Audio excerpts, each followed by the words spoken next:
सुनो, यह स्थान उचित है। यहाँ पर कोई भी अश्व को नहीं ढूंढ पाएगा।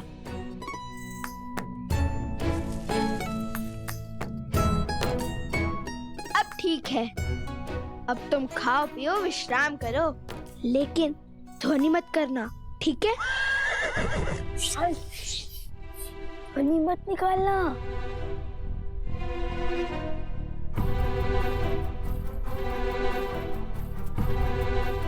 चलो।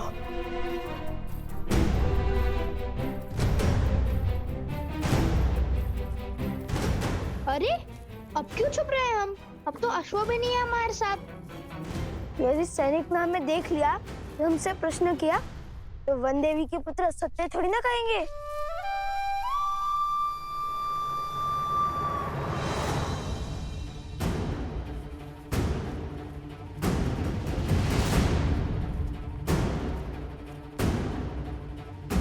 त्रिवेणी धाम निकट ही है, शीघ्र चलो।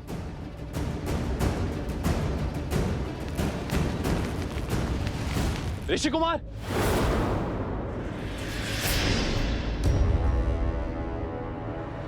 भागो! अरे रुकिए ऋषि कुमार।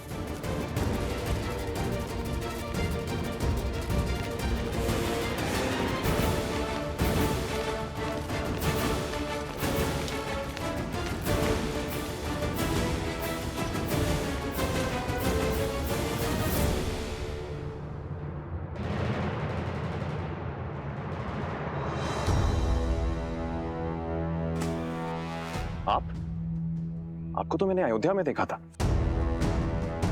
और क्या वो ऋषि कुमार वही हैं जिन्होंने अयोध्या में गान किया था? क्या आप क्या कहना चाहते हैं? नहीं, वो नहीं है। तो फिर वो दोनों भागे क्यों? क्योंकि वो असत्य नहीं बोल सकते, किंतु मैं बोल सकता हूँ ना। आपने क्या हमारे अश्वमेध के अश्व को कहीं देखा है? सत्य कही, अन्यथा आपके प्राण संकट में पड़ सकते हैं। सत्य सत्य तो ये है, आप और आपके सैनिक कभी एक बाल ऋषि कुमार के प्राण नहीं हारेंगे। और दूसरा सत्य ये है, आप और आपके सैनिक लव कुश से कभी जीत नहीं पाएंगे। राजरुज, वो दिख गए, वो ऋषि कुमार। ऋषि कुमार रुको।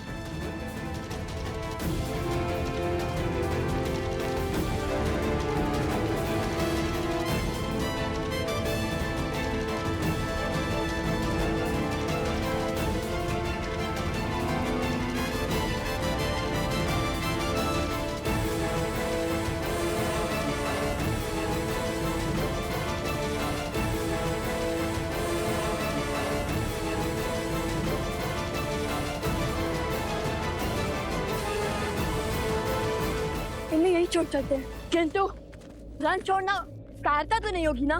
कभी कभी रण छोड़ते हैं ना, ये सबसे बड़ी रणनीति है।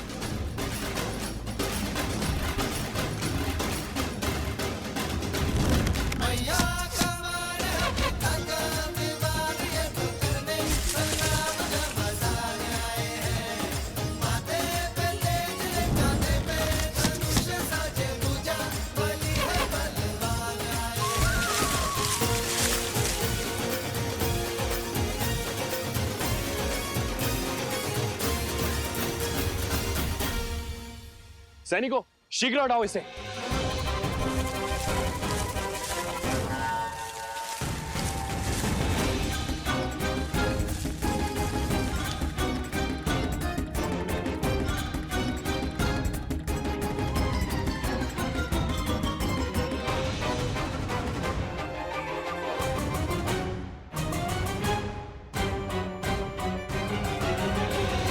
आज तक तो केवल रुके थे, अब फंसेंगे।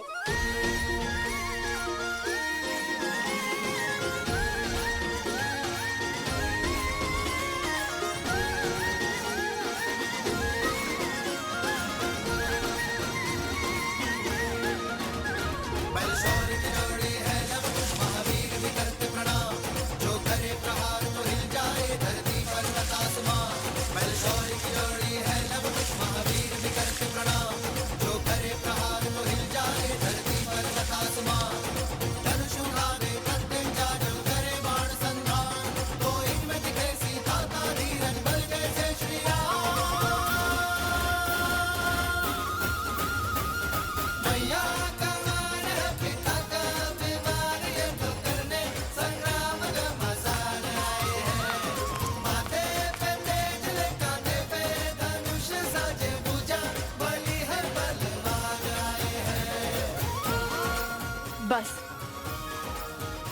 अब वो यहाँ फंस जाएंगे।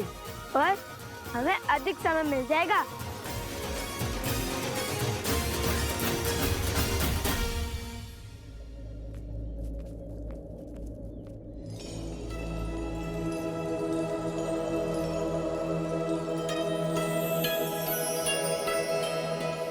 अंततः हम त्रिवेणी धाम पहुंच गए। वो देखो तमसा, वो देखो सोना, और वो जो दाहिने ओर से आ रही है वो है सप्तगंडिका, जहाँ तीनों नदियों के मिलने का स्थान है, इसलिए ये त्रिवेणी है। काफी सुंदर भैया, क्या रूप है इस त्रिवेणी धाम का।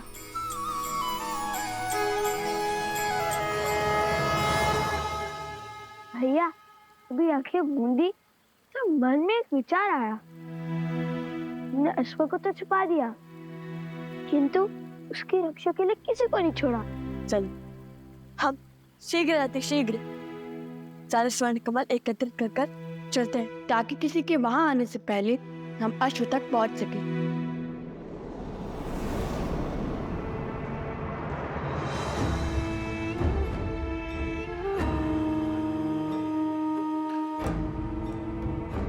आओ प्रबंधासुर, देखो तुम्हारे परम मित्र और मेरे प्रिय पुत्र चंद्रबाहु की मृत्यु का प्रतिशोध लेने की घड़ी आ गई है।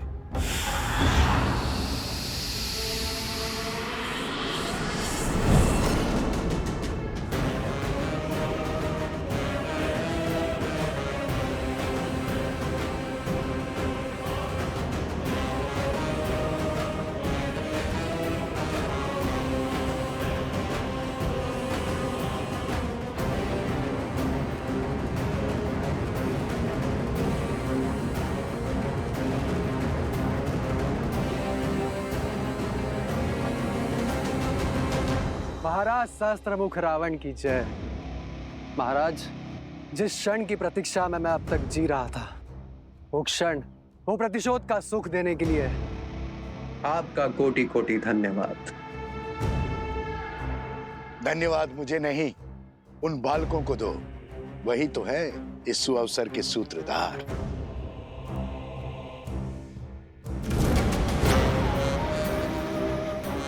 मैं उस अश्व को मारकर उस राम के अश्वमेध यज्ञ को असफल कर दूंगा। वो जिस मर्यादा धर्म की ध्वजा लहराना चाहता है, उसे मैं तार तार कर दूंगा। कदापि नहीं। हमारे प्रतिशोध की पूर्ति इस अश्व की मृत्यु से नहीं होगी। जैसा मैं कहता हूं वैसा करो। किंतु महाराज, सामने खड़े सुअवसर को केवल मूर्ख ही गवाते हैं। मैं इस अश्व को मारकर सीधा राम को युद्ध के लिए ललकारूंगा। फिर वो तो क्या, उसके समस्त परिवार को समाप्त कर दूंगा मैं। अपनी क्रोधाग्नि को शांत करो, बल से नहीं बुद्धि से काम लो। वचन देता हूं, प्रतिशोध का ऐसा भव्य सुख दूंगा तुम्हें, जिसमें राम और उसका परिवार स्वयं ही एक दूसरे की मृत्यु का कारण बनेंगे। सोचो, एक बार में सबको मारने में आनंद आएगा, या उन्हें स्वयं ही एक एक करके एक दूसरे को मारते हुए देखने में आनंद आएगा। और अपनी योजना के लिए मैंने तुम्हें चुना है, क्योंकि छल में तुम्हें मात देना असंभव है। तुम कभी भी कोई भी रूप धरकर किसी भी वस्तु में प्रकट हो सकते हो। मैं चाहता हूं कि तुम यज्ञ के अंत तक इस अश्व के साथ रहो। वो लवकुश बहुत संस्कारी और साहसी है। तुम मेरे साथ मिलकर इस अश्व को इक्ष्वाकु वंश के अंत का साधन बनाओगे। परंतु महाराज, किंतु परंतु यद्यपि कुछ नहीं सुनना है मुझे। जैसा कहता हूं वैसा करते जाओ।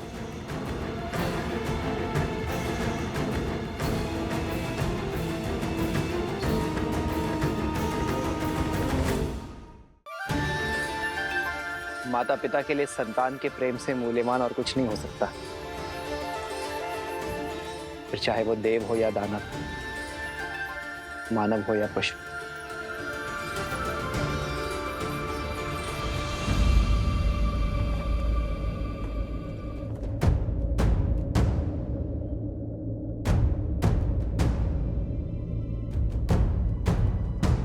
क्या हुआ सेनापति? शत्रुघ्न ने तुम्हें यहाँ क्यों भेजा? मुझे क्षमा करें महाराज, उन्होंने मुझे अति शीघ्र अयोध्या लौटने का आदेश दिया है, क्योंकि मेरी चौकसी में यज्ञ का अशुभ हो गया है। अशुभ हो गया?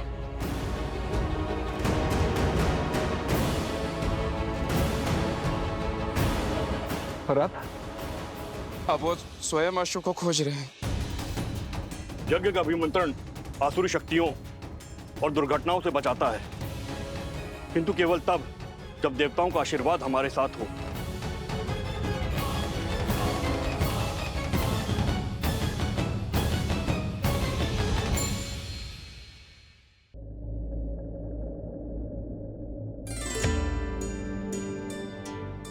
यज्ञ का अश्व लव और कुश ने पा लिया है।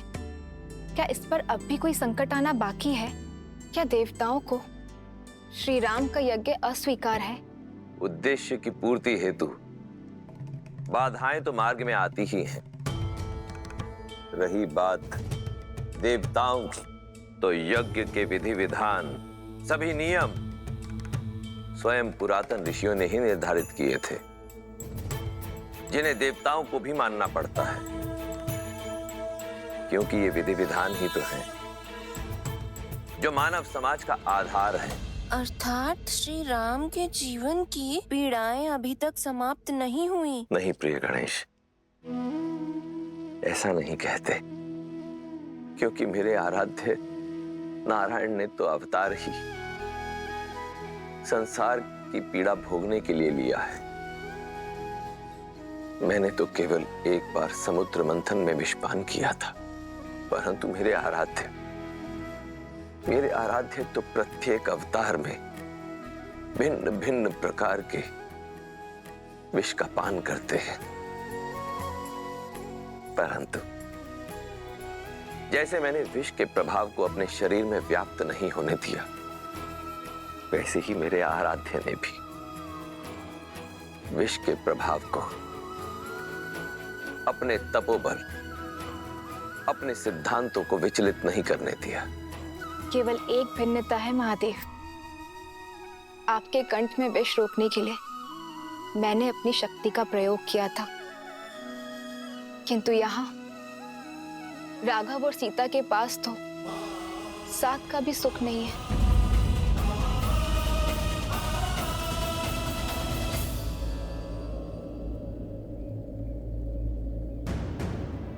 मिला क्या? स्वर्ण कमल छोड़िए, मुझे तो साधारण कमल भी नहीं दिख रहा। ठंड के कारण तो कुछ भी दिखाई नहीं दे रहा है। चलो तनिक समीप चलकर देखते हैं।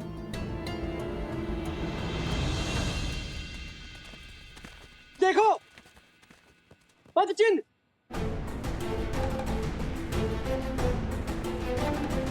अरे अरे रुक जाइए, ये कोई छल है।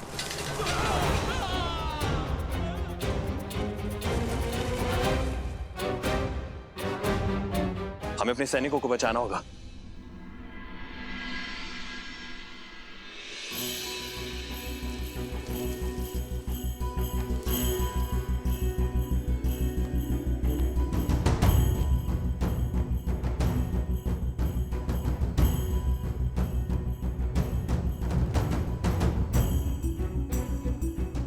यहाँ भी नहीं है।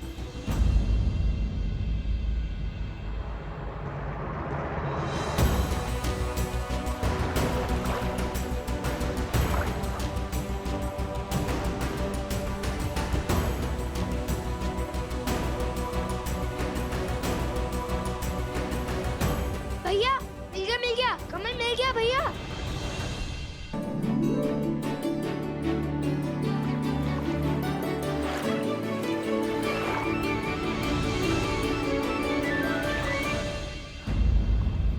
हाँ, कमल तो है, किंतु स्वर्ण कमल नहीं।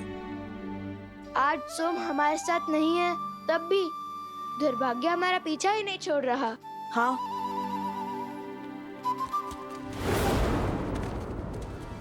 लगता है वो लोग समीप आ रहे हैं। ना जाने कहाँ होगा ये स्वर्ण कमल। सावधानी से आगे बढ़ो, अवश्य आगे भी कोई छल हो सकता है।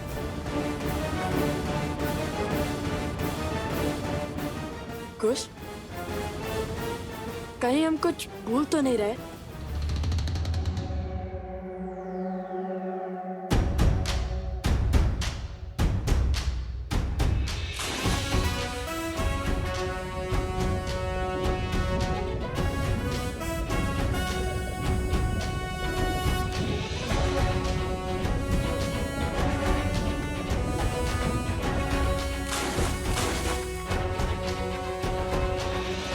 लो, अब तो स्नान भी कर लिया, अब तो मिले स्वर्ण कमल।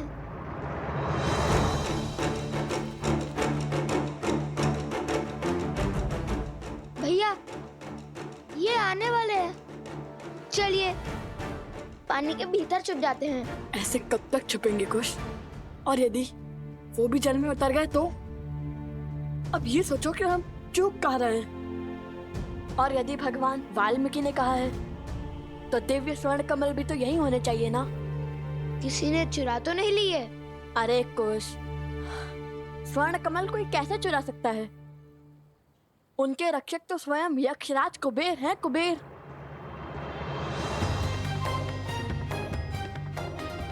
तो यहाँ चूक हुई है हमसे। कुबेर मंत्र का जाप करने को कहा था गुरुवर भरद्वाज ने हमें।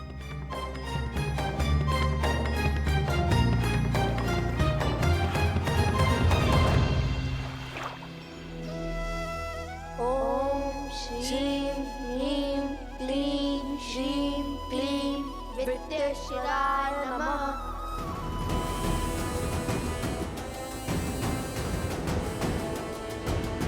नदी की ओर चलिए। अवश्य ही वो अपनी प्यास तृप्त करने नदी की ओर भागे होंगे। ओम श्रीं ह्रीं क्लीं श्रीं विद्येश्वराय नमः। ओम श्रीं ह्रीं श्रीं क्लीं विद्येश्वराय नमः। ओम श्रीं ह्रीं क्लीं श्रीं क्लीं विद्येश्वराय नमः। ओम श्रीं ह्रीं क्लीं श्रीं क्लीं विद्येश्वराय नमः। ओम श्रीं ह्रीं क्लीं श्रीं क्लीं विद्येश्वराय नमः। हे तमसा माता, सहायता कीजिए हमारी। हमारी माता भी आप ही की भांति हैं, प्रकृति का अंग। आप जल देवी हैं और हमारी माता वन देवी हैं। बचाइए हमें तमसा माता। विद्येश्वराय नमः। ओम श्रीं ह्रीं क्लीं श्रीं क्लीं विद्येश्वराय नमः। आपके पुत्रों को हमारा आशीर्वाद प्राप्त करने के लिए नदी में स्वयं स्नान करना होगा और आपकी संतानों की सुरक्षा हमारा दायित्व है।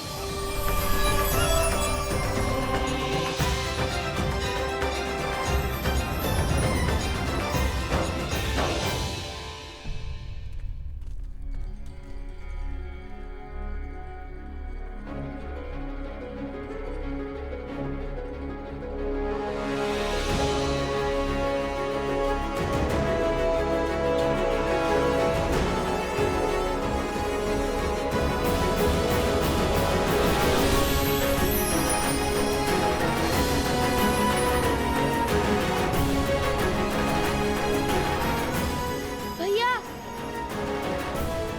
देखिए,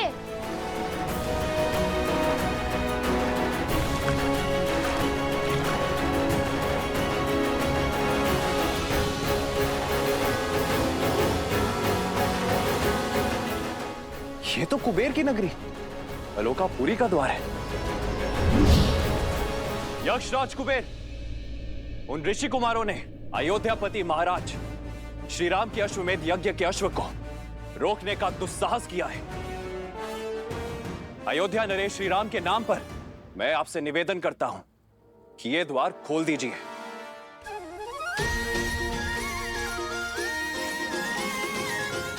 ये तो अवश्य ही यक्षराज कुबेर की नगरी आलोकपुरी लगती है। ठीक वैसा ही है ना, जैसा हमारे गुरुवर ने पढ़ाया था। भैया महल का द्वार खुल चुका है, चलो भीतर चलते हैं। यदि कोई मिला तो उनसे स्वर्ण कमल का पता पूछ लेंगे।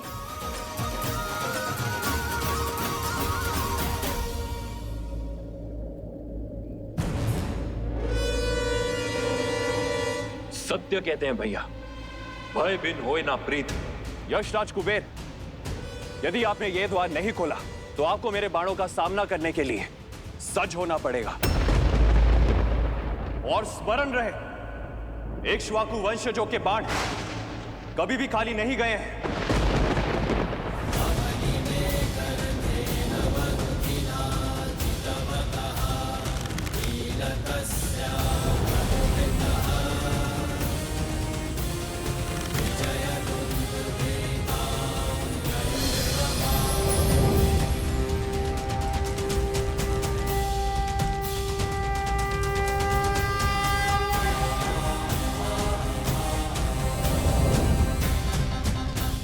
प्रणाम राजानुज शत्रुघ्न। प्रणाम। लेकिन मैं आपका अभिनंदन लेने नहीं, अश्वमेध यज्ञ के अश्व के चोरों को लेने आया हूं। उन ऋषि कुमारों को मुझे सौंप दीजिए कुबेर, जिन्होंने अभी आपके नगर में प्रवेश किया है। क्षमा करें, किंतु उनके साथ मैं विश्वासघात कैसे करूं? आप तो जानते हैं ना वो कौन है। और वो कोई साधारण बालक नहीं है, वो अनमोल रत्न है, केवल मेरे लिए नहीं अपितु समस्त संसार के लिए।